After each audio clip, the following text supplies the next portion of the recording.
So here we are, ready for our haul out, just anchored and waiting for the right time.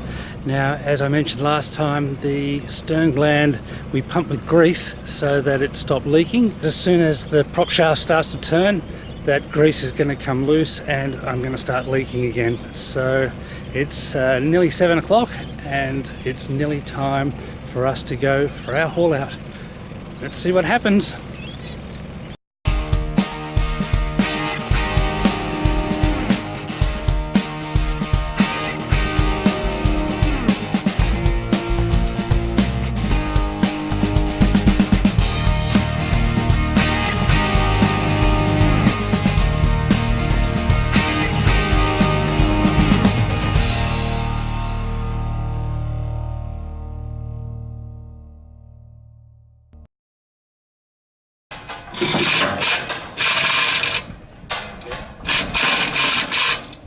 We're just pulling out of the water, had trouble getting in, and then a very high tide. Things are creaking, but no, everything's okay now. It's old school, all of this. Russ is a character, plenty of blue language going on, but that helps make the scene.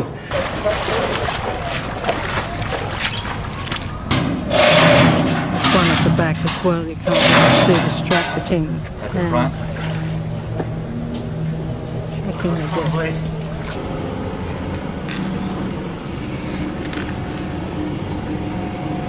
Got the slipway cat wanting to be friendly. His name is Crabbait. Crabbait? Wow.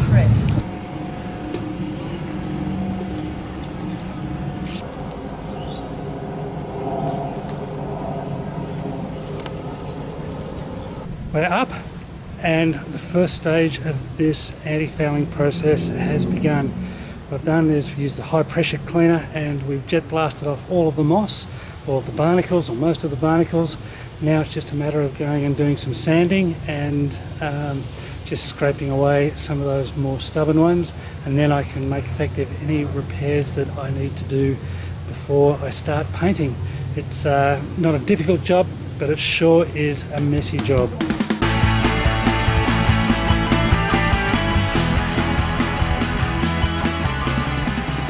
So far we've hauled the boat out, which was an interesting exercise in itself. Haven't heard from the mechanic yet who's replacing the stern gland, but I'm sure he will turn up. It's only just a matter of time. Thought I might have a little wander down here. You can see the boat coming up was a bit of an effort this morning. The guy is a one-man operator. Well, we drive in and then he ratchets them up into the slings to lift it up before he tows it out in a most conventional way. As we were coming out, we hit the bottom. And in typical fashion, I said, "Oh, what do you want me to do?" He said, "Well, it's up to you, it's your boat." And so that was the start of our relationship this morning. I just want to show you that to get across, we had to get round and negotiate this mud bank. And you can see, if I just pan in behind me here, just see if I get this right. See the little marks in the mud just there? That was where the keel had to go through to get into the slip, and before we could even start hauling out. Poor old Russell's probably not the fittest guy in the world, and as we were coming out, he basically needed a hand, and so I jumped into the water with him, and then we ratcheted it up, and things stuck, and there was issues, and he was a lot of swearing and cursing. We finally got it in, and once he'd got it up, he was pretty relaxed, and he's sort of been much more of my mate ever since. I think he now sees the funnier side of it, but he can see that, okay, everything's good. So now it's just a matter of finishing up, and the next issue is going to be when we go back into the water, but looking forward to getting in and then having lots more adventures on the way. Thought I might just have a quick mention about the paint that we're using. Back in the old days, we used to use a copper-based paint that killed anything that tried to grow onto the bottom of the boat. These days we use what's called an ablative paint, so as things try and grow on it, then they fall off with the paint lets go, and so no harm is done to the environment. And you know when it's ready to come back out again, because the blue is basically gone and then we're back to the primer again. With the painting done, we needed to wait for the right tide so that I could get afloat again. I thought I'd wash off with a little surf down at Noosa. Laguna Bay stretches from Double Island Point 65 kilometres down to Noosa Headland. That 65 kilometres is filled with pristine water and white sand that's perfect for camping in the dunes, hang gliding off the top of them, and just getting away from it all. The Noosa Headlands is protected from the predominant southerlies and southeasterlies because it faces west. It also allows for waves to wrap around the headlands and the points, making for some great waves to go surfing or stand up paddling. And I thought that I would go down there and take advantage of a little bit of swell, and a couple of days before the tide was right to get afloat.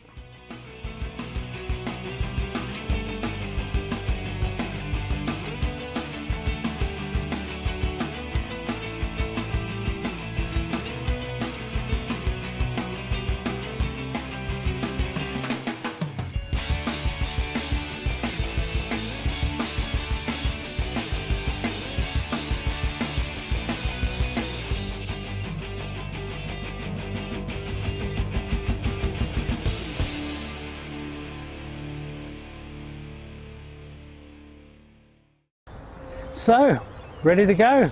Now it's just wait till tomorrow morning and then the goose, we're free.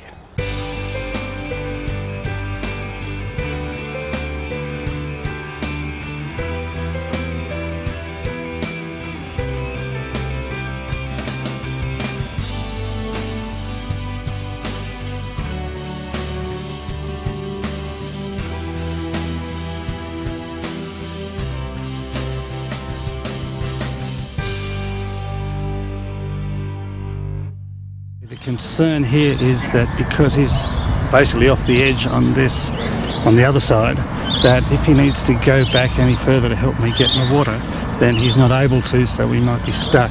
So the plan is now we're just talking about trying to pull it out of the water a little bit and straighten it up and put it back in.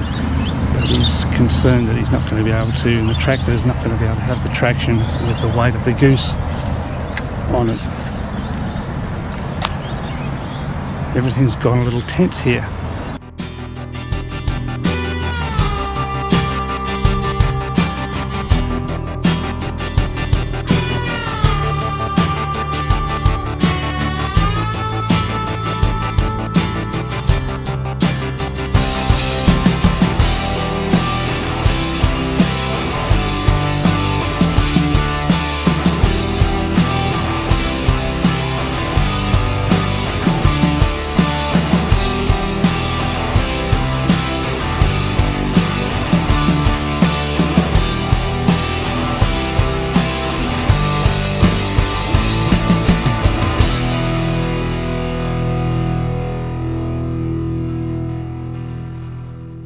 So that's it for this edition of Wildgoose Adventures. Enough of slipping and all of that stuff.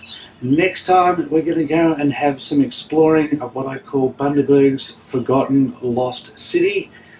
If you've enjoyed the show, don't forget to press the like button and maybe subscribe. That would be awesome.